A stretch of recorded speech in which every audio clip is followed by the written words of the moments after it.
2022년 12월 20일 화요일 사도신경으로 우리의 신앙을 살아계신 하나님께 올려드리겠습니다. 전능하사 천지를 만드신 하나님 아버지를 내가 믿사오며 그 외아들 우리 주 예수 그리스도를 믿사오니 이는 성령으로 잉태하사 동정녀 마리아에게 나시고 본디오 빌라도에게 고난을 받으사 십자가에 못 박혀 죽으시고 장사한 지 사흘 만에 죽은 자 가운데서 다시 살아나시며 하늘에 오르사 전능하신 하나님 우편에 앉아 계시다가 저리로서 산 자와 죽은 자를 심판하러 오시리라. 성령을 믿사오며 거룩한 공예와 성도가 서로 교통하는 것과 죄를 사하여 주시는 것과 몸이 다시 사는 것과 영원히 사는 것을 믿사옵나이다. 아멘. 우리 찬송가 301장, 찬송가 301장입니다.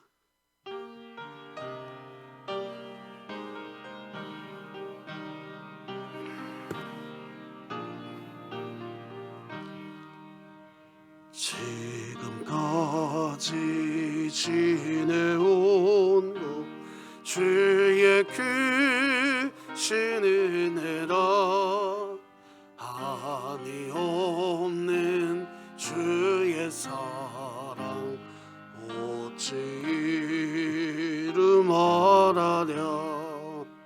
자나깨나 주의 손이 항상 살펴주시고 모든 일을 주 안에서 형통하게 하시네. 몸도 마음도 연약하나 세임받아 살았네. 물 붓듯이 부시는 주의 은혜 족하다. 사랑 없는 거리에나 험한 산길에 맬 때 주의 손을 굳게 잡고 찬송하며 가리라. 주님 다시 배울 날이 날로 다가와 무거운 짐 주께 맡겨 벗을 날도 멀잖네. 나를 위해 예비하신 고향 집에 돌아가 아버지의 품 안에서 영원토록 살리라. 아멘. 우리 진흥교회 주간기도표 12월 20일 화요일 우리 교회를 위해 기도합니다. 진흥교회 모든 성도가 교회 성전된 그리스도인이 누리는 안식을 통해 복음, 구원의 의미를 바로 알아 진정한 안식과 쉼을 누리게 하시고 2022년 복음을 전수하는 가정을 세우는 교회가 되며 진흥교회 구역 모임이 작은 천국이 되게 하소서. 이웃을 위해 기도합니다. 이삭죽기마당 계란 나눔 사역을 통해 더욱 사랑이 풍성하게 하시고 위로와 격려가 있는 하나님의 사랑이 넘치는 교회가 되게 하소서. 북한을 위해 기도합니다. 북한에 복음을 전하는 교회와 단체를 도우사 여러 방법으로 복음을 전할 수 있는 길이 열리며 선한 목자이신 예수 그리스도를 드러내게 하시고 진흥교회가 입양하여 섬기기 원하는 평안남도 강동군에 하나님의 은혜가 임하게 하소서. 자녀를 위해 기도합니다.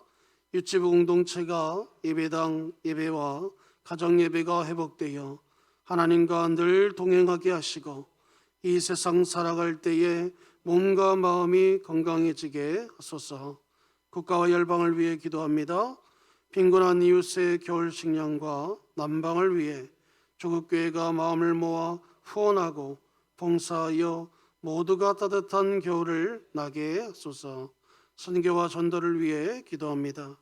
황보현 선교사가 진행하는 목회자 훈련 사역에 함께하여 주시고 복음을 향한 열정과 성도를 말씀으로 세워가는 일에 전념하며 수많은 영혼들이 주께 돌아오는 역사가 일어나게 하소서. 이 모든 것 우리 주 예수 그리스도의 이름으로 기도드립니다. 아멘.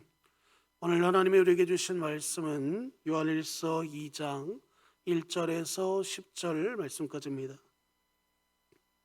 신약성경 389쪽에 있습니다. 요한일서 2장 1절에서 10절 말씀까지입니다.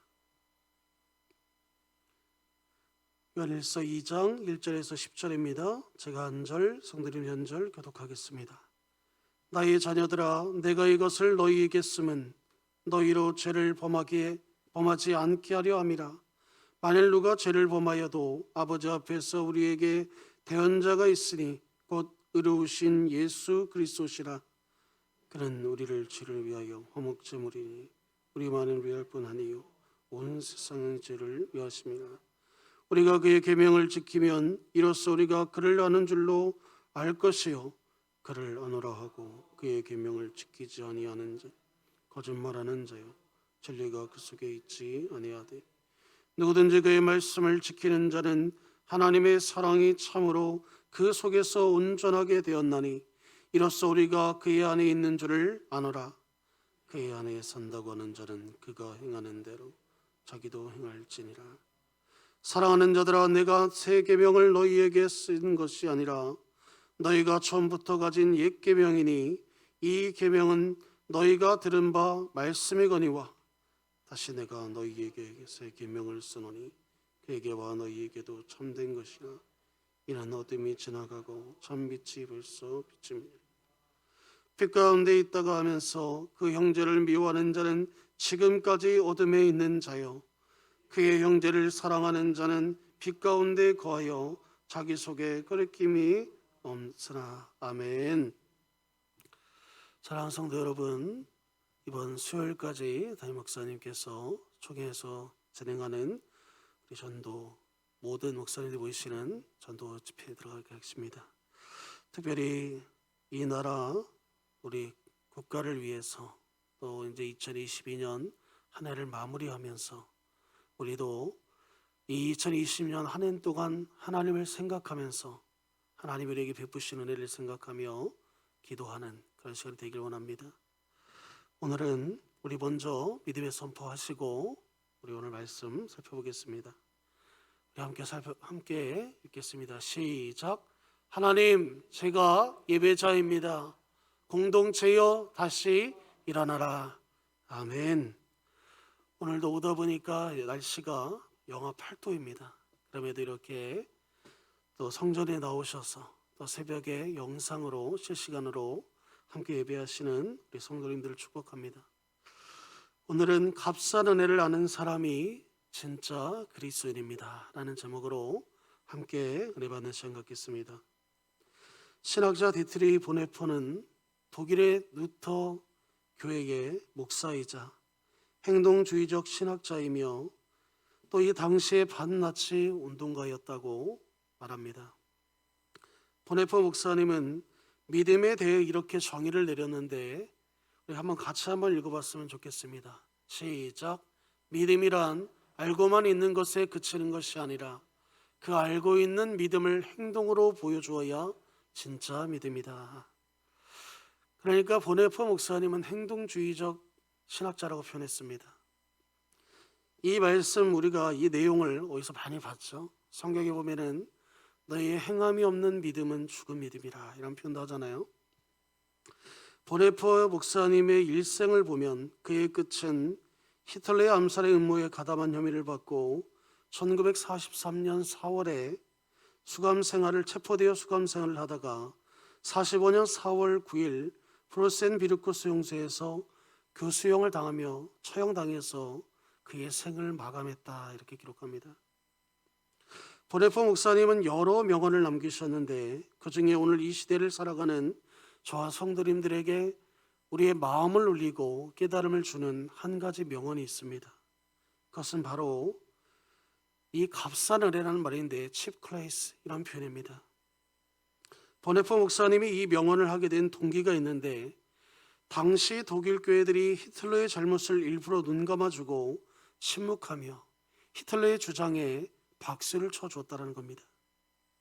그러니까 당시 교회들은 예수님만 잘 믿으면 된다, 그 외의 일들, 곧 히틀러가 어떤 행동을 하든 회중이 히틀러를 찬양하든 나치를 따르든 그건 시대가 그런 거니까 어쩔 수 없다는 식의 생각으로 이 독일 교회 성도들과 그 당시 사람들이 그것을 그렇게 받아들였다는 겁니다. 그냥 우리들은 예수님만 잘 믿으면 구원받는다라는 생각으로 살았다는 거예요. 그래서 보네포 목사님은 값싼 은혜라는 유명한 말을 남깁니다. 이게 무슨 말이냐면 구원은 그런 식으로 믿어 구원받는 것이 아니며 구원이 무슨 시장에서 헐값으로 나눠주는 그런 저렴한 그런 상품이 아니라는 겁니다. 물론 은혜는 값없이 공짜로 받은 것이지만 공짜로 받았다고 해서 그 값어치조차 사라지는 것은 아닙니다. 공짜로 구원받는다고 해서 구원이 값싼 것이 아니라는 의미입니다. 적어도 내가 그리스도인이라면, 예수님을 믿는다고 한다면 그리스도인이 아니라는 그런 모습으로 사는 사람은 결코 그리스도인이 아니라는 겁니다. 진짜 예수님을 믿는 그리스도인이라면 결코 죄를 보고도 그것을 묵인하고 그것을 외면하지 않는다는 거예요. 어떻게 해서든 그 죄를 짓지 않도록 만들거나 그 죄의 자리를 피하거나 죄를 멀리하는 그 모습이 그 그리스도인 안에 남게 되어 있다는 겁니다. 오늘은 어떤 사람이 진짜 그리스도인인지 함께 우리가 읽어봤던 본문을 통해서 함께 찾아가는 시간을 갖길 원합니다. 사도 요한은 하나님과의 사귐의 관계를 갖고 살아가는 사람은 하나님 안에 있는 사람이며 또 하나님 안에서 살아가는 사람이다, 이렇게 4절과 5절에 기록하고 있습니다. 그리고 그렇게 하나님 안에 살아가기 위해서 한 가지 전제 조건이 붙는데 바로 너희는 죄를 범하지 말라고 말하고 있어요. 오늘 1절에 뭐라고 말합니까? 너희들이, 나의 자녀들아, 내가 이것을 너희에게 쓰면, 여기 보면 너희에게 이것을 기록한 이유를 말하고 있어요. 너희로 죄를 범하지 않게 하려 함이라. 만일 누가 죄를 범하여도 아버지 앞에서 우리에게 대언자가 있으니 곧 의로우신 예수 그리스도시니라.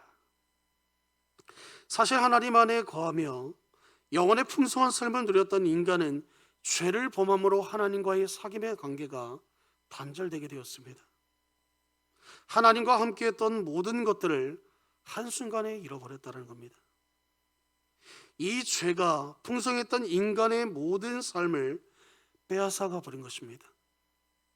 죄의 유혹을 뿌리치지 못한 인간은 하나님을 차마 바라볼 수 없게 되었고 하나님을 피하고 숨는 존재가 되어버렸다는 겁니다. 죄가 하나님과 사람 사이를 갈라놓았다고 성경은 기록하고 있습니다. 사도 요한은 오늘 이 요한일서 2장을 기록한 이유에 대해서 죄를 범하지 않게 하기 위함에 이것을 썼다, 이렇게 기록합니다. 또한 이 글을 쓰는 이유에 대해서도 말하기를 우리의 기쁨이 충만하게 하려 함이라고 요한일서 1장 4절에 이렇게 기록합니다. 함께 읽어보겠습니다. 시작. 우리가 이것을 쓰면 우리의 기쁨이 충만하게 하려 함이라. 사도 요한은 우리 안에 있는 영혼의 기쁨이 충만하게 되려면 하나님과의 사귐의 관계가 회복되어야 된다고 말하고 있어요. 하나님 안에 거하는 사람이 되어야 된다고 말합니다. 그리고 그런 존재의 삶이 되기 위해서는 그 전제 조건이 무엇이라고 했죠? 바로 너희가 죄를 범하지 말라는 겁니다. 그런데 우리들은 구원받은 존재가 되었음에도 여전히 수많은 죄 가운데 살아갑니다. 여전히 그 죄에 노출되어 있고 그것이 죄인 것을 알면서 때로는 그 죄를 범할 때도 있습니다. 그래서 간혹 하나님께서 기뻐하지 않는 마음이나 생각, 그리고 그 죄들을 실행에 옮기는 죄까지 우리가 범하고 있다는 겁니다. 그럴 때면 죄가 없으시고 거룩하신 하나님 앞에 나아가며 그는 앞에 선다는 것은 사실상 우리는 불가능한 일입니다. 죄는 하나님을 피하게 만들고 숨게 만들어서 결국 하나님과 인간 사이를 갈라놓게 되어 있다는 겁니다. 이 상황을 한 문장으로 표현하면 우리는 구원받은 죄인이다, 그렇게 표현할 수 있는 겁니다. 구원받은 죄인인 우리가, 그렇다면 이런 상황에 놓인 우리가 어떻게 행동해야겠습니까? 첫째로 우리에게는 대언자가 있음을 알아야 한다고 말씀하고 있어요. 그 대언자가 누구십니까? 예수 그리스도라고 말하고 있어요. 오늘 본문은 정확히 그게 누군지조차도 정확히 우리에게 말씀해 줍니다. 너희에게 대언자가 있을 것인데 죄를 범하였다고 해서 그곳에 머물러 있는 것이 아니라 바로 너희의 대언자 예수 그리스도가 있음을 너희는 기억하라고 말합니다. 오늘 요한일서 2장 1절 하반절 말씀, 이것도 같이 한번 읽어보겠습니다. 시작. 만일 누가 죄를 범하여도 아버지 앞에서 우리에게 대언자가 있으니 곧 의로우신 예수 그리스도시라. 그러니까 우리들은 모두가 죄인의 모습으로 하나님 앞에 서게 되는데, 그때 예수님께서 우리를 위해서 우리를 대신하여 하나님께 변호해 주신다는 말입니다. 대언자라는 말 문자 그대로 이것을 풀어보면 나를 대신해서 나를 대면해 주는 사람, 대변해 주는 사람, 그것을 대언자라고 하는데, 오늘날에도 내게 어떤 사건이 발생하여 재판을 할 때 누가 나를 대신해서 변호해 줍니까? 바로 변호사가 나에 대해 변호해 준다는 거예요. 우리가 하나님 앞에 서면 무슨 말을 할 수 있겠습니까? 우리가 하나님 앞에 한마디라도 할 수 있을까요? 하나님, 나는 정말 이 땅에 살아갈 때 정직과 정결과 거룩함과 죄를 멀리하며 하나님을 믿지 않았을 때의 삶과 믿었을 때의 삶이 너무나 나는 달랐습니다. 나는 하나님의 율법도 다 지켰고 하나님의 말씀을 따라 살았고 하나님의 사랑을 전하며 살았고 영혼권에도 힘쓰며 살았습니다. 모든 것이 퍼펙트 완벽합니다. 이렇게 말할 수 있는 사람은 단 한 사람도 없다는 겁니다.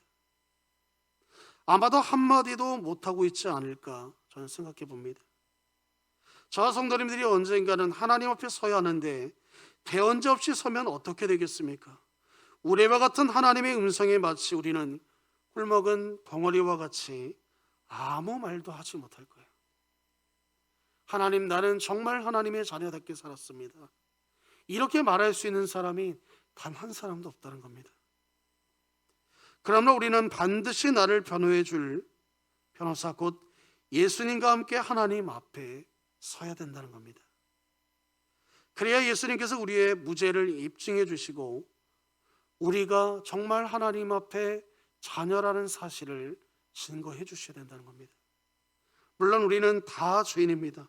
그러나 예수님이 나와 함께 하시면 나는 유죄가 아닌 무죄라는 거예요. 세상에서도 변호사 없이 재판하면 재판에서 질 확률이 크다고 합니다. 마찬가지로 이런 변호사가 있을 때 내가 이길 확률이 더 높다는 거예요.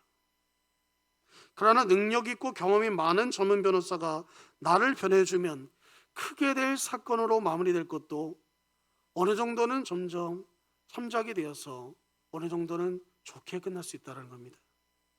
사랑하는 성도 여러분, 혹시 그것을 알고 계십니까? 우리 주님은 우리가 다 죄인이고 악한 사람들이고 죽어 마땅한 존재라는 것을 다 알고 계십니다. 그럼에도 불구하고 예수님께서 친히 우리를 대신하여 대언자가 되어 주시겠다는 거예요. 나를 대신해서 그것을 다 알면서도 우리를 위해 변호해 주시는 분이라는 사실입니다. 그 예수님이 그런 하나님이시라는 거예요. 우리 예수님께서 어떻게 변호해 주시냐면, 제가 이 죄인들을 위해 십자가에 못 박혀 죽었잖아요. 우리 곧 있으면 이제 성탄 감사 예배로 하나님께 예배드립니다. 매년 오는 그 성탄절이지만 우리가 그때마다 어떤 생각을 해야겠습니까? 우리에게는 기쁘다 구주 오셨네라고 표현할 수 있지만 예수님이 이 땅에 오신 목적이 분명했습니다. 우리의 죄를 대신 짊어지고 그 제물로 드려지기 위하여, 십자가에 못 박기 위하여 이 땅에 오셨다는 겁니다. 이처럼 오늘 사도 요한은 우리의 죄를 위해 하나님과 나를 화목하게 하신 예수님에 대하여 이야기하고 있습니다. 우리가 죄를 범하여도 우리 앞에 언제나 우리의 대언자가 되시고 우리의 대속제물이 되시며 화목제물이 되시는 예수 그리스도가 있음을 우리에게 밝혀주고 있는 거예요.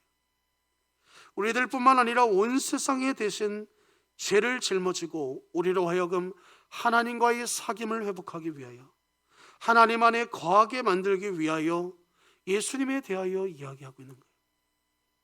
요한은 지금 구원받은 그리스도인이라 할지라도 여전히 죄에 노출될 수 있고 죄를 지을 수 있음을 우리에게 말씀해주고 있습니다. 여전히 죄에 대하여 연약한 존재임을 이야기하고 있다는 거예요. 그러나 가장 중요한 것을 우리에게 말해주고 있습니다. 그것은 우리가 죄를 범했을 때 즉각적으로 우리가 예수 그리스도가 나의 화목제물이 되셨음을 기억해내라는 겁니다. 즉각적으로 말입니다. 그러나 이게 쉽지는 않습니다. 우리는 죄를 범하게 되면 자꾸 자신만의 생각 속에 빠지거나 동굴 속으로 들어갑니다. 그리고 자신의 페널티로 들어가는 경향이 있어요. 그곳에서 이미 깨진 유리창을 계속해서 깨트리는 사람이 있는가 하면 나의 죄책감에 빠져서 정죄하고 한없이 자신을 원망하는 사람들도 있습니다. 그러나 이보다 중요한 것은 그곳에서 예수님을 바라볼 수 있어야 된다는 거예요. 죄의 문제에 내 초점을 두지 말고 그 죄를 해결해 주실 수 있는 예수님께로 나가야 된다는 겁니다. 우리가 죄를 그렇다고 해서 범하라는 말이 아니에요. 내가 하나님 앞에 범죄하여 죄를 범했을 때 내 영혼이 처음에 어떤 일을 만납니까? 죄에 대하여 깨닫게 되죠. 그리고 그 죄를 바라봄으로 우리가 슬퍼하기 시작합니다. 그런데 하나님은 내가 그 슬퍼하는 자리에 머물러 있지 말라고 그래요. 그 슬퍼하는 자리를 뛰어넘어서 다시 하나님께로 내가 나오라고 말씀합니다. 이미 깨어진 그 유리창을 계속해서 깨는 그런 사람이 되지 마시기 바랍니다.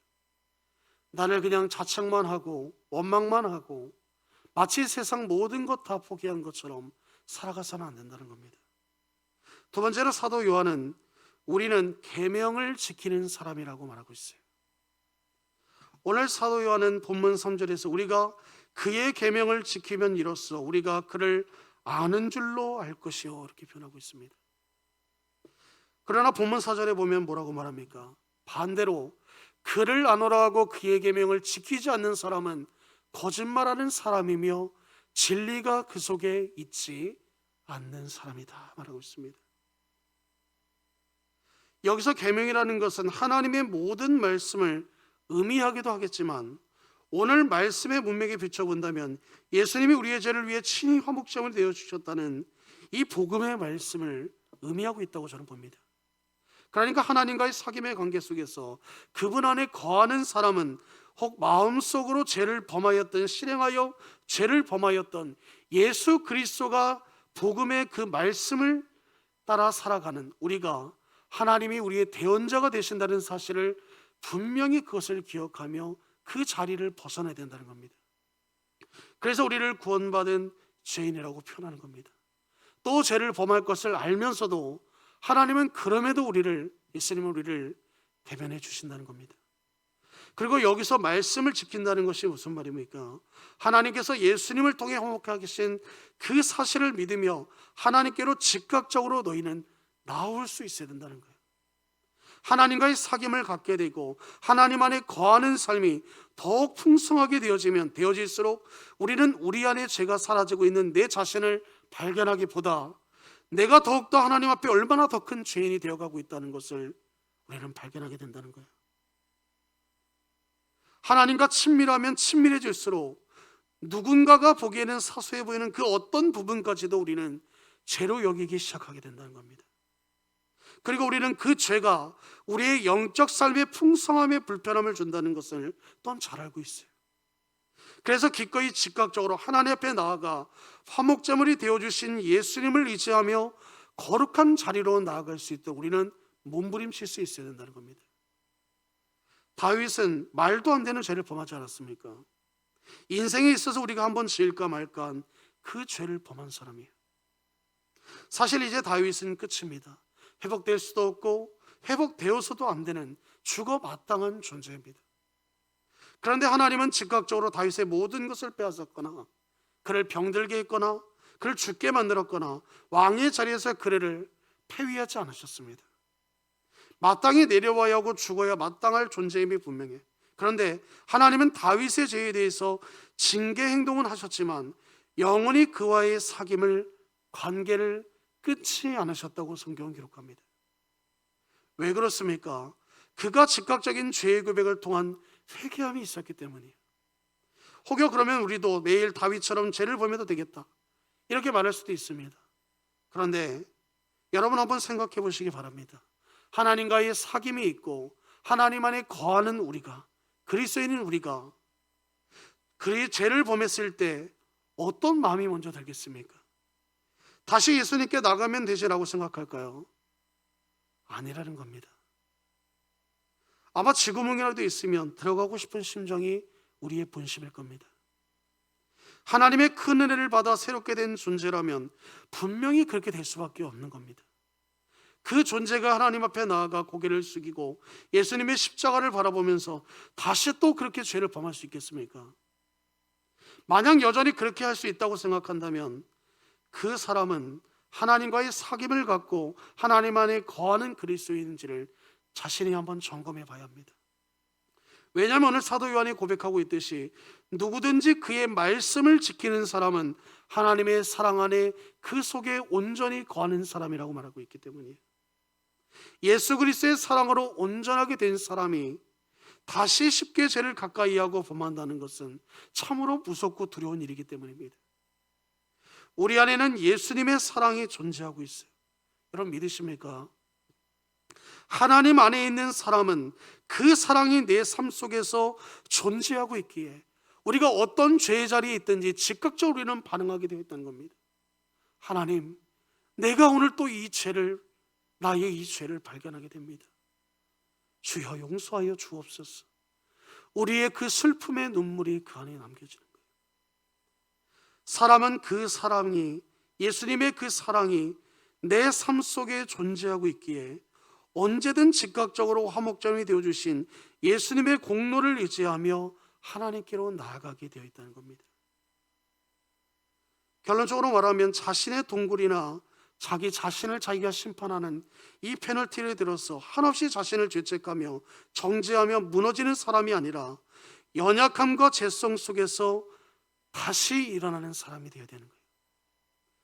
누구로 인하여 그렇습니까? 예수님으로 인하여 우리는 다시 일어날 수 있는 겁니다. 죄가 얼마나 무섭고 얼마나 두려운 것인지를 기억하고 옷을 찢는 행위만 하는 것이 아니라 우리의 가슴을 찢는 마음으로 하나님께 회개하며 나를 위하여 십자가에 못 박혀 죽으신 그 예수 그리스도를 생각함으로 다시 우리는 일어나서 하나님께 나갈 수 있다는 겁니다. 나가야 된다는 거예요. 다시는 죄를 범하지 않기 위하여 결단하는 사람이 되어야 된다는 겁니다.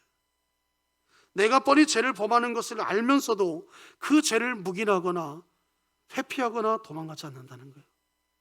그것을 직면하며 똑바로 보며 그 죄에 대하여 하나님 앞에 회개함으로 성령 하나님이 나의 마음을 움직이실 때 반응하여 하나님 앞에 엎드려 회개한다는 겁니다. 그래서 오늘 본문 6절에 보시면 이렇게 말씀하고 있어요. 함께 읽어보겠습니다. 시작. 그의 안에 산다고 하는 자는 그가 행하시는 대로 자기도 행할지니라.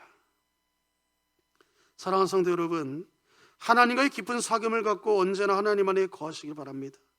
그래서 하나님만 바라보시고 하나님이 생각하는 것을 함께 생각하시고 함께 품고 있는 것을 같은 마음으로 품고 같은 발걸음으로 모두 함께 같은 한 길을 걸어가는 저와 성도님들이 되시기를, 또한 그러한 가정이 되시기를 주님의 이름으로 축복합니다. 기도하겠습니다. 하나님 아버지 감사합니다. 우리 안에 이 죄가 싹을 내리며 뿌리를 내리며 점점 자라서 내 영혼이 통제할 수 없을 만큼 이 죄를 내 안에 키우지 않게 하여 주옵소서.